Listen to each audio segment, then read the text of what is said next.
When the bullets stopped flying, his voice was gone forever, but what an Apache medicine woman taught him would save more lives than any gun ever could.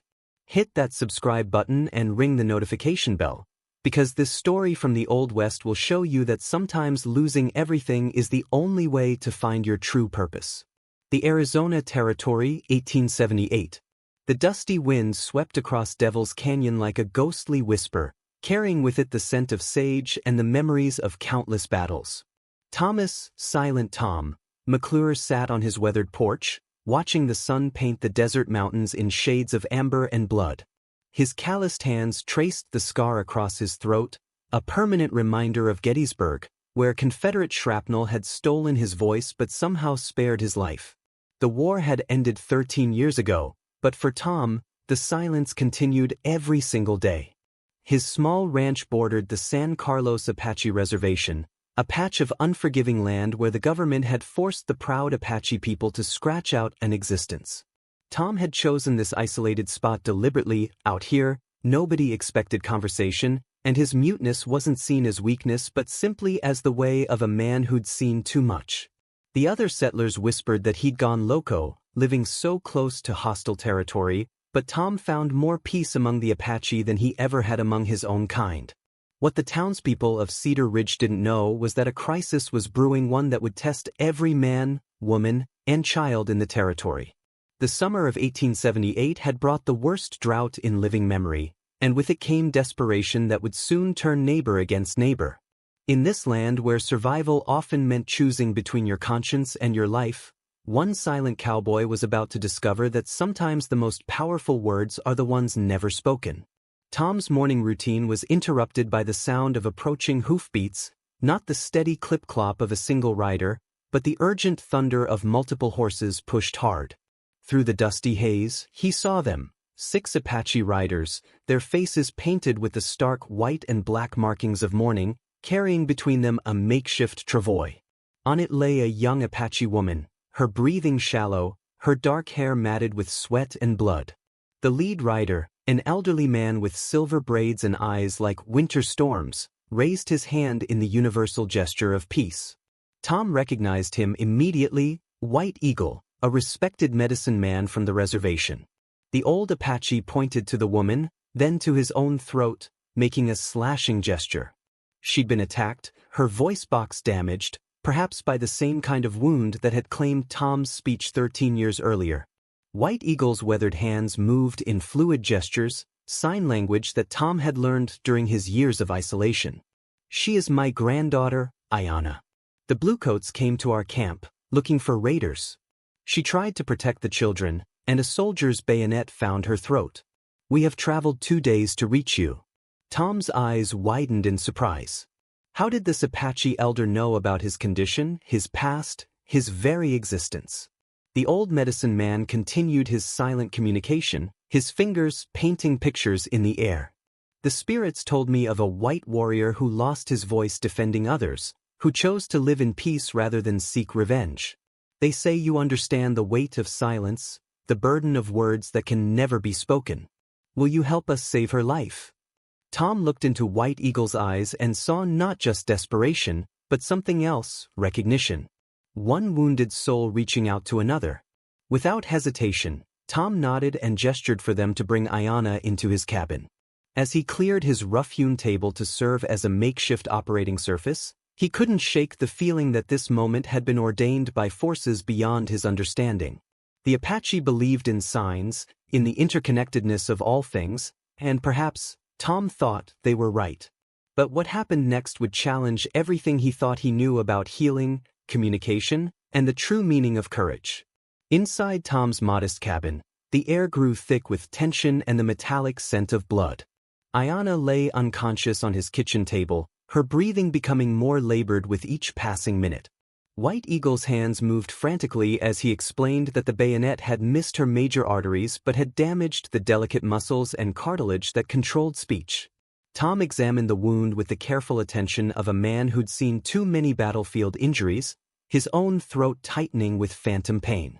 Tom had no formal medical training, but 15 years of ranch life had taught him to stitch up both animals and men. His hands moved with surprising gentleness as he cleaned the wound with whiskey, his movements guided by instinct and necessity rather than knowledge. White Eagle watched intently, occasionally offering herbs from his medicine pouch, plants Tom had never seen but somehow trusted completely. The old Apache's eyes never left his granddaughter's face, his lips moving in what Tom assumed were prayers to spirits he couldn't name. As Tom worked to close the wound, Ayana's eyes fluttered open. The fear in them was primal, the terror of a wounded animal cornered by predators. She tried to speak, tried to scream, but only a wet, rasping sound emerged from her damaged throat. Tom immediately placed his hand over his own throat and shook his head gently, then pointed to himself and made the same gesture. Understanding flooded her dark eyes. This strange white man knew her pain, shared her curse. White Eagle's hands began to move again, this time including both Tom and Ayana in his silent conversation. She was our translator, he explained through gestures. The only one in our tribe who spoke fluent English and Apache. Without her voice, we cannot communicate with the Indian agent, cannot receive our government rations, cannot prevent the young warriors from starting a war they cannot win. The weight of this revelation hit Tom like a physical blow. This woman's silence could lead to the deaths of hundreds. The old medicine man's next words, painted in the air with desperate urgency, would change the course of Tom's life forever. But perhaps there is another way. Perhaps the spirits brought us together not by accident, but by design. Will you learn our ancient language of hands, and will you teach her yours? Together, you might bridge two worlds and prevent a catastrophe that would stain this desert red with blood. As Ayana gripped Tom's hand with surprising strength, her eyes pleading with him to understand, Tom realized that his years of solitude had been preparation for this moment. But the challenges that lay ahead would test not just his ability to communicate, but his very will to survive. 3 days passed in a rhythm of healing and learning that transformed Tom's quiet cabin into a bridge between two worlds. Ayana's physical recovery progressed steadily, but the real miracle was happening in the space between spoken words. White Eagle had returned to the reservation to calm the increasingly agitated tribal council, leaving explicit instructions that Ayana was to remain with Tom until she could communicate effectively without her voice. The learning process began with the most basic concepts: water, food, pain, safety. Tom's battlefield sign language, crude but functional, met Ayana's more sophisticated Apache hand speech in a dance of mutual understanding. She would demonstrate the flowing, graceful gestures of her people, while he showed her the sharp, military precision of his wartime communications. Slowly, a hybrid language began to emerge, one that belonged to neither culture but somehow honored both. What surprised Tom most was Ayana's quick grasp of not just his signs, but the emotions behind them. When he touched his throat and his eyes grew distant, she understood he was remembering Gettysburg, the moment when Confederate shrapnel had ended one life and begun another. When she pointed to her own scar and then gestured toward the reservation, he knew she was thinking of her people, trapped between hunger and pride, desperation and dignity. By the fourth morning, they had progressed beyond basic needs to complex ideas. Ayana's hands told him of the growing tensions at San Carlos, young warriors who spoke of joining the war parties in the mountains, elders who counseled patience while their children went hungry, and an Indian agent who treated every Apache request with suspicion and contempt. Tom found himself sharing his own stories through gesture and expression, his service in the Union Army, his deliberate choice to live apart from a society that reminded him daily of what he'd lost. Their breakthrough came when Ayana managed to convey the concept of hope through a gesture that combined her people's sign for sunrise with Tom's military signal for all clear. In that moment, both realized they had created something entirely new, not just a language, but a bond that transcended the artificial boundaries of race and culture. But as the sun set on their fourth day together, neither could have imagined that their newfound understanding would soon be put to a test that would determine the fate of every soul in the territory. The peaceful rhythm of learning was shattered when White Eagle returned at dawn on the fifth day, his face grave with news that turned Tom's blood to ice water. Through rapid, urgent gestures, the old medicine man painted a picture of a situation spiraling toward catastrophe. The Indian agent, a corrupt official named Harrison Blake, had been systematically shorting the Apache rations and selling the surplus to local ranchers for personal profit.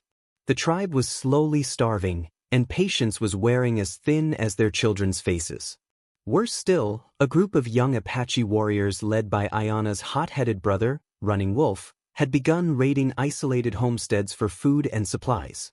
These weren't acts of random violence, but desperate attempts to feed their families, but the white settlers didn't see the distinction.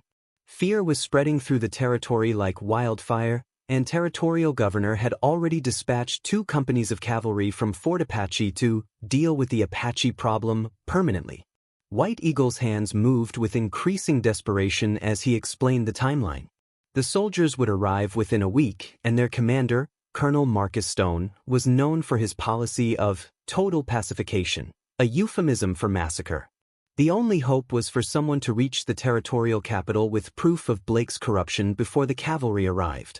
But without Ayana's voice to translate, no Apache testimony would be believed by white authorities, and no white person would risk their reputation by supporting Apache claims without absolute proof. Ayana watched her grandfather's account with growing horror, her own hands trembling as she signed her understanding to Tom. The weight of responsibility that had been placed on her young shoulders was crushing. She was the key to preventing a war, but her damaged voice had seemingly made that key useless. Tom saw the despair building in her eyes and made a decision that would change everything. He placed his hands over hers, steadying them, then began to sign with deliberate, calming precision. "We will find a way," his hands told her. "Your voice may be gone, but your words still have power. We will make them hear you, make them understand. But first, we need evidence that even they cannot ignore." As the 3 of them began planning what would become the most dangerous mission of Tom's life, none of them realized that Agent Blake had already learned of their collaboration and was taking steps to ensure that the truth would never reach the territorial capital alive. Tom's plan was audacious in its simplicity. If they couldn't make the authorities listen to Apache testimony, they would have to obtain written proof of Blake's corruption.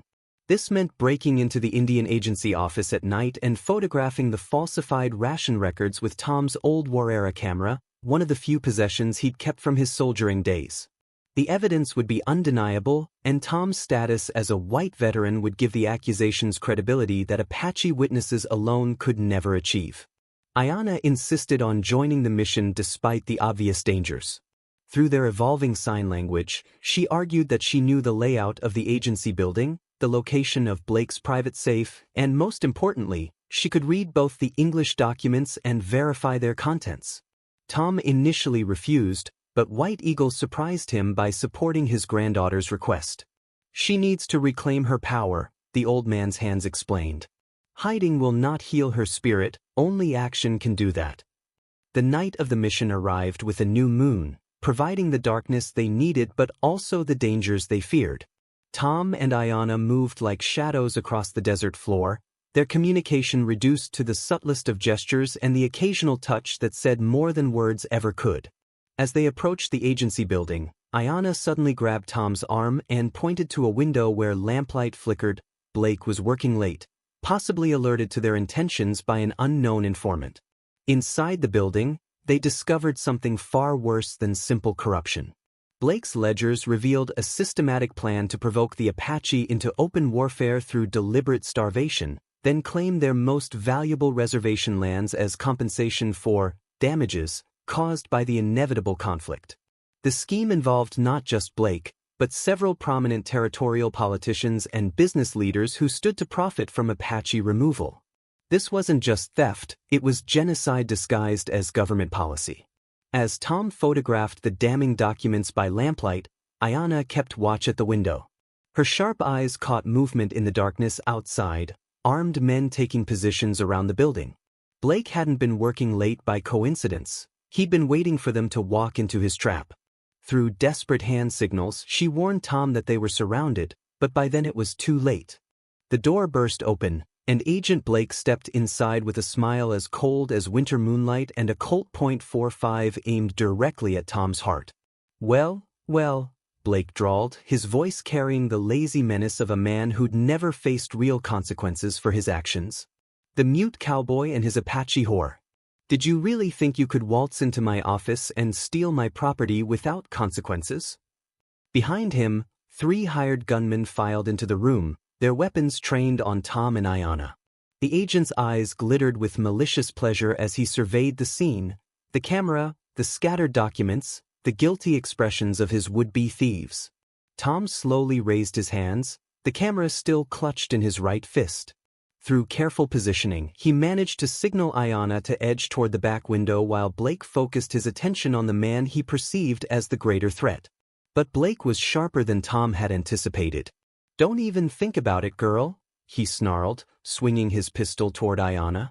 "I've got big plans for you. See, a dead Apache translator is just another casualty of savage warfare. But a live one who can testify that her own people were planning attacks? That's worth its weight in gold." Ayanna's eyes flashed with understanding and rage. Blake wasn't just planning to kill them, he was planning to use her damaged voice to his advantage. With her throat injury making speech difficult and painful, she could be coerced into making any statement Blake desired, and no one would question why she seemed reluctant to speak.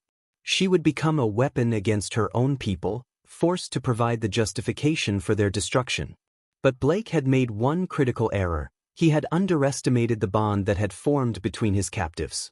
As he monologued about his plans, Tom and Ayanna continued their silent communication, their hands moving in tiny, almost imperceptible gestures. Tom's military training and Ayanna's intimate knowledge of the building's layout combined into a desperate plan. It was dangerous, probably suicidal, but it was their only chance to get the evidence to the outside world.